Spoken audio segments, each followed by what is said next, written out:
నమస్తే అండి. ఐబొమ్మ రవి ముద్దుగా రాబిన్ హుడ్ అని చెప్పేసి పిలుచుకుంటా ఉన్నారు. సో ఈయనకి సంబంధించి రకరకాల వార్తలు సర్క్యులేట్ అవుతున్నాయి. మెయిన్ స్ట్రీమ్ ఛానల్స్ కూడా కవర్ చేస్తూ ఉన్నారు. ఏమంటే ఈ ఐబొమ్మ రవిని వచ్చేసి ప్రభుత్వ ఉద్యోగం ఇస్తాం, ఇండియాలో ఉండి పోలీస్ డిపార్ట్మెంట్ కోసం వర్క్ చేయండి అని చెప్పేసి చెప్పారంట. మంచి ఆఫర్ అయితే ఇచ్చారంట. అయితే ఐబొమ్మ రవి ఏం చేసినాడు తెలుసా?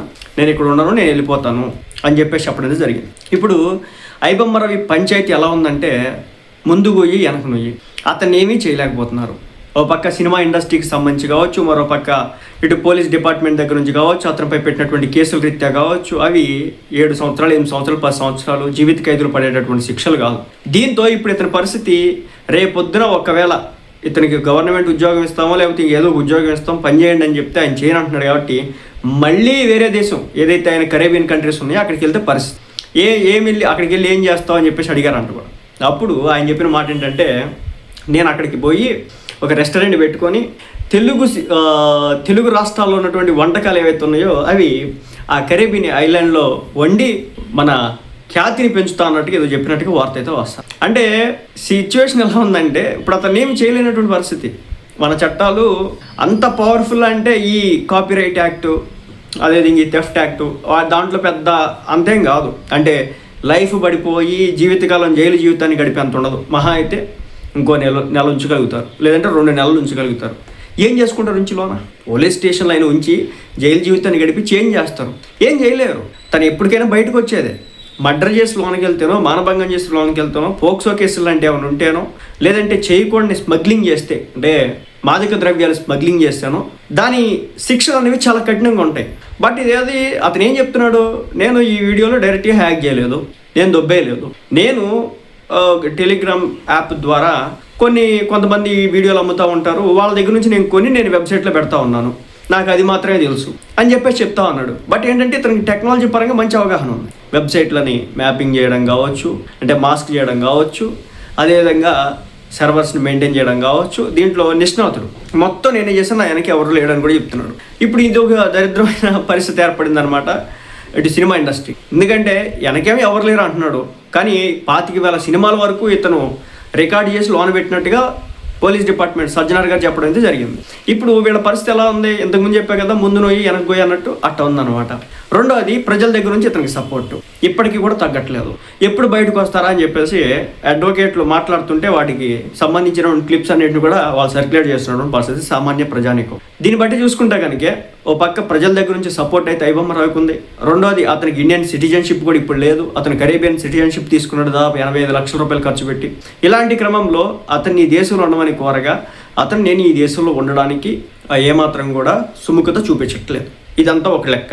ఇక రెండో లెక్క విషయానికి వస్తే కనుక సినిమా ఇండస్ట్రీ పక్క నుంచి చూద్దాం. సినిమా ఇండస్ట్రీ విషయానికి వస్తే కనుక ఇతన్ని ఏం చేయాలి? మన సి కళ్యాణ్ గారు అన్నారు, ఈ ఐబొమ్మ రవిని ఎన్కౌంటర్ చేసి చంపేయాలి, కాల్చి చంపేయాలి, పోలీసులు అయినా చేయాలి, లేదంటే సినిమా వాళ్ళు ఎవరైనా చేయాలని చెప్పేసి ఇతను మాట్లాడేది జరిగింది. ఇప్పుడు పరిస్థితి ఎలా ఉందంటే సినిమా వాళ్ళు కూడా బయటకు వచ్చి ఏం మాట్లాడలేనటువంటి పరిస్థితి. మన నాగవంశీ గారు బయటకు వచ్చి రాబిన్ హుడ్ని చేసినారు కదయా, మమ్మల్ని అందరినీ కూడా పక్కకి నెట్టేసినారు అని చెప్పేసి ఆయన కూడా తన బాధను అయితే వెళ్ళబుచ్చుకున్నటువంటి పరిస్థితి. అలాగే బన్నీవాస్ గారి దగ్గరికి వెళ్ళినా మాట్లాడినా ఎవరు కూడా నెగిటివ్గా కామెంట్ చేయట్లేదు ఐబొమ్మ రవి మీద. ఎక్కడ నెగిటివ్గా కామెంట్ చేస్తే ఎక్కడ వాళ్ళ సినిమాలకు దెబ్బడిపోద్దని చెప్పేసి ఒక రకమైన భయం ఆందోళనలో వాళ్ళైతే ఉన్నట్టుగా కనిపిస్తారు. సినిమా ఇండస్ట్రీ దగ్గర నుంచి అతన్ని ఏమీ చేసేటటువంటి ప్రక్రియ అయితే కనిపించట్లేదు. నెక్స్ట్ ఏంటంటే ఇప్పుడు అతను కరేబియన్ కంట్రీస్కి వెళ్ళిపోయి మళ్ళీ ఐబొమ్మ పేరు మై బొమ్మ అని మార్చడమో లేకపోతే ఇంకా యూ బొమ్మ అని మార్చడం, ఏదో బొమ్మని పెడతాడు, పెట్టి రన్ చేయడం చెప్పేసి నమ్మకం ఏంటి అని చెప్పేసి ఇంకో క్వశ్చన్ కూడా వస్తుంది అన్నమాట. సో దాన్ని ఎవడేం చేయలేడు. అతన్ని జీవితాంతం జైల్లో పెట్టలేరు, జైలు జీవితాన్ని గడిపించలేరు, ఉరి శిక్ష లాంటివి ఏమి వేయలేరు, కాళ్ళు కీళ్ళు ఎరక్కట్టి కూర్చోబెట్టలేరు. అలాంటి చట్టం కాదు. మరి ఇప్పుడు అతన్ని ఏమీ చేయలేనటువంటి పరిస్థితి అయితే ఈ రోజున సినిమా ఇండస్ట్రీకి కావచ్చు, పోలీస్ డిపార్ట్మెంట్కి కావచ్చు కనిపిస్తూ ఉన్నటువంటి. ముఖ్యంగా ఐబొమ్మ రవి బయటకు వచ్చిన తర్వాత మేబీ ఏమన్నా ప్రెస్ మీట్ పెడతాడని చూడాల్సి ఉంటుంది, లేదంటే సైలెంట్గా వెళ్ళిపోతాడు అనేది కూడా చూడాల్సి ఉంటుంది. అతనికి సంబంధించి పర్సనల్ స్టోరీస్ చెప్తున్నప్పుడు కూడా చాలా చాలా వింతగా ఉన్నాయన్నమాట. అతను ఎవరితో కలవడని, కేవలం పర్సనల్ లైఫ్, ప్రైవేట్ లైఫ్ని ఎంజాయ్ చేస్తాడని చెప్పేసి చెప్పడం జరుగుతుంది. ఇలా ఉందన్నమాట తంతు. మొత్తానికైతే ఐబొమ్మ రవి కేసు అటు ముందుకి వెళ్ళక వెనక్కి వెళ్ళక ప్రజల దగ్గర నుంచి అతను ఏదైనా చేస్తే కనుక, చేయకూడదు ఏదైనా జరిగితే కనుక ఏమవుతుందో అర్థం కానటువంటి పరిస్థితి. ఇలాంటి క్రమంలో ఇంకొక విషయం చెప్పాలి. ఇప్పుడు సినిమా ఇండస్ట్రీలో భయం ఏంటంటే ఇతను వదిలిపెడితే ఇంకేమైనా వెబ్సైట్లు తయారు చేసి వాటిలో సినిమాలు పెడతాడని. కానీ మూవీ రూల్స్ అని చెప్పేసి ఒక వెబ్సైట్ అయితే ఉంది. వాళ్ళు ఐబొమ్మ రవిని అరెస్ట్ చేసినటువంటి 2వ రోజు 3వ రోజు నుంచే కొత్త సినిమాలు అప్లోడ్ చేయడం స్టార్ట్ చేసిన. రీసెంట్గా వచ్చిన సినిమాలన్నీ మళ్ళీ అప్లోడ్ చేసేసి, మరి దాని పరిస్థితి ఏంటి?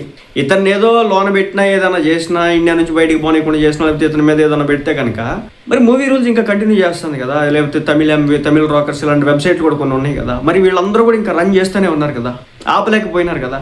మళ్ళీ ఈయన కరేబియన్ కంట్రీస్కి వెళ్ళి మళ్ళీ అక్కడ ఈ దుకాణం తెరుస్తాడేమో అని చెప్పేసి మాట్లాడుకోవడం అయితే జరుగుతుంది అనమాట. మొత్తానికైతే ఈ ఐబొమ్మ రవి కేసు అనేది అటు ముందుకు వెళ్ళట్లేదు, వెనక్కి వెళ్ళట్లేదు. తనని ఇంట్రాగేషన్ చేసినా కానీ అతను చెప్పింది క్లారిటీగా చెప్పినాడు, ఇది నేనే చేశాను, నా ప్రమేయంతోనే జరిగింది, నేను వీడియోలు కొనుక్కున్నాను, వాటిని వెబ్సైట్లో పెట్టాను, జనం లక్షల కొద్ది వ్యూస్ అయితే వచ్చినాయి. బెట్టింగ్ యాప్స్ నేను డైరెక్ట్గా నా వీడియో మీద వేయలేదో చెప్పినట్టున్నాడు. మొత్తానికి అయితే ఆయన ప్లేస్లో యాడ్స్ అయితే ప్లేస్ అయినాయి అని చెప్పేసి ఒప్పుకోవడం అయితే జరిగింది. సో ఇవన్నీ కేసులు పెట్టినా కానీ అతనికి లైఫ్లు పడేటటువంటి కేసులు అయితే కాదనమాట. ఇప్పుడు ఐబొమ్మ రవి అక్కడికి వెళ్ళిన తర్వాత మళ్ళీ స్టార్ట్ చేసిన ఆశ్చర్యపోవాల్సిన పని అయితే లేదు. మళ్ళీ ఈసారి సవాల్ విసిరిన ఆశ్చర్యపోవాల్సిన పని అయితే లేదు. ఆ కోణంలో కూడా చూడొచ్చు. అక్కడికి వెళ్ళి పోలీసులకే సవాల్ విసిరినా, లేకపోతే సినిమా ఇండస్ట్రీకి సవాల్ విసిరినా ఆశ్చర్యపోవాల్సిన పని అయితే లేదు. ఎందుకంటే మన చట్టాలు అలా ఉంటాయి అనమాట. బట్ ఒకటైతే గుర్తుపెట్టుకోండి, అందరూ ఐబొమ్మలో చూసిన పరిస్థితులు అయితే ఉంటాయి. నిన్న ఆయన సిపిఐ నారాయణ కూడా మాట్లాడుతున్నాడు, ఐబొమ్మలో నేను కూడా సినిమాలు చూస్తాను. సో అందరూ అంతే పరిస్థితి. ఎందుకంటే 600-700 టికెట్లు పెడితే మరి ప్రతి ఒక్కరు ఐబొమ్మలోనే చూస్తూ ఉంటాడు అనమాట. బయటకు వచ్చి థియేటర్లకు వచ్చి చూడరు. పాప్కార్న్ ఒక 500-600, కూల్ డ్రింక్ వచ్చేసి 70-80 రూపాయలు, లేదంటే కనుక నా జ్యూస్ అవి ఇవి ఒక 500 ఇలా పట్టుకొని వెళ్ళాలన్నమాట ఆ థియేటర్కి వెళ్తే. ఇదంతా మేము చేయలేకే ఈ ఐబొమ్మని మేము సపోర్ట్ చేస్తున్నాం అని చెప్పేసి చివరాఖరికి కొంతమంది రాజకీయ నాయకులు కూడా మాట్లాడడం జరుగుతుంది. సో ప్రజల దగ్గర నుంచి అయితే పూర్తి మద్దతు ఐబొమ్మ రవికి ఉంది. సినిమా ఇండస్ట్రీ దగ్గర నుంచి నోరెత్తితే ఎక్కడ ప్రజలు తిరగబడతారని ఒక రకమైన భయం కనబడుతుంది. పోలీస్ డిపార్ట్మెంట్ వాళ్ళు చేయగలిసినంత వరకు, వాళ్ళు ఎంక్వైరీ చేయాల్సినంత వరకు చేసి అట్లీస్ట్ పట్టుకోగలిగినారు ఎంతో కొంత. కానీ దీన్ని సమూలంగా నాశనం చేయలేమని చెప్పేసి సివి ఆనంద్ గారు చెప్పడం అయితే జరిగింది. ఇదనమాట ఐబొమ్మ రవికి సంబంధించి రీసెంట్గా జరుగుతున్నటువంటి సంఘటనలో అతనికి ఆఫర్ చేసినటువంటి గవర్నమెంట్ జాబ్ ఆఫర్ కావచ్చు, లేదంటే కనుక ఏం చేస్తావు అక్కడికి వెళ్ళని చెప్పేసి అడగడం కావచ్చు. అతని 3 కోట్ల రూపాయలు ఫ్రీజ్ చేసినారట. అయినా కానీ అతని దగ్గర 30 కోట్లు అయితే ఉన్నాయంట. అదనమాట సంగతి ఓవరాల్గా ఐబొమ్మ రవికి సంబంధించి, అతని కేసుకు సంబంధించి.